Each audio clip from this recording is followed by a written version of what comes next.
Hello বন্ধুরা, আমি প্রীতি। আশা করছি তোমরা সবাই ভালো আছো আর আমিও ভালো আছি।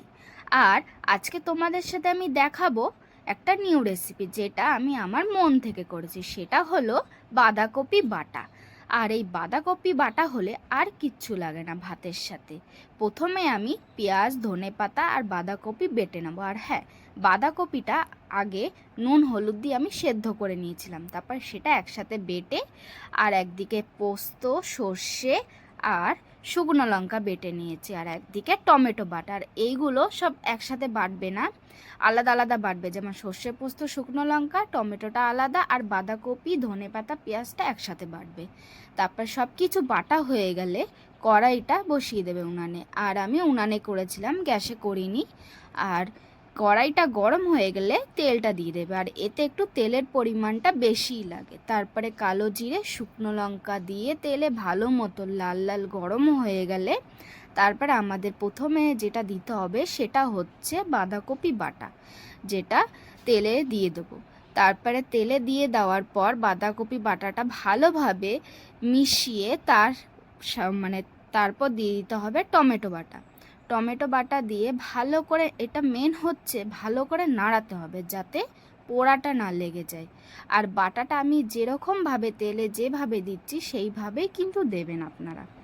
দিলে পরপর দিলে জিনিসটা ভালো, কারণ কি বাঁধাকপিতে অনেকটা জল থাকে, সেটা টেনে নেবে। আর এটা হতে কিন্তু একটু সময় লাগে, ধৈর্য নিয়ে করতে হবে। তারপর তোমরা তোমাদের বাটা অনুযায়ী পরিমাণ বুঝে হলুদটা দিয়ে দেবে। হলুদ দিয়ে ভালো করে নাড়িয়ে নেবে, আর এক একটা জিনিস দেবে, তারপরে ভালো করে নাড়িয়ে নেবে। এর মেন উদ্দেশ্যই হচ্ছে ভালো করে নাড়ানো, আর ধৈর্য ধরে এটাকে শুকিয়ে একদম ভাজা ভাজা করে ফেলতে হবে। তারপরে আমি পরিমাণ মতো এতে নুন দিয়ে দিয়েছিলাম। আর হ্যাঁ, সেদ্ধ করার সময় যখন নুন হলুদটা দিয়েছিলে সেই মাপটা বুঝে কিন্তু নুনটা দেবে, নাহলে নুন পোড়া হয়ে যাবে, তখন আর খেতে ভালো লাগবে না।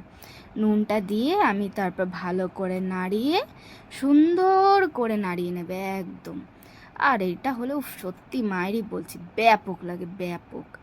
তারপরে আমি দিয়ে দিয়েছিলাম ওই সর্ষে, পোস্ত, শুকনো লঙ্কা বাটাটা। আর হ্যাঁ, সরি বন্ধুরা, আমি ভুলে গেছিলাম, এতে আমি রসুনও দিয়েছিলাম। রসুনটাও দিয়ে দেবে। সর্ষে, পোস্ত, শুকনো লঙ্কা, রসুনটা একসাথে বাটবে।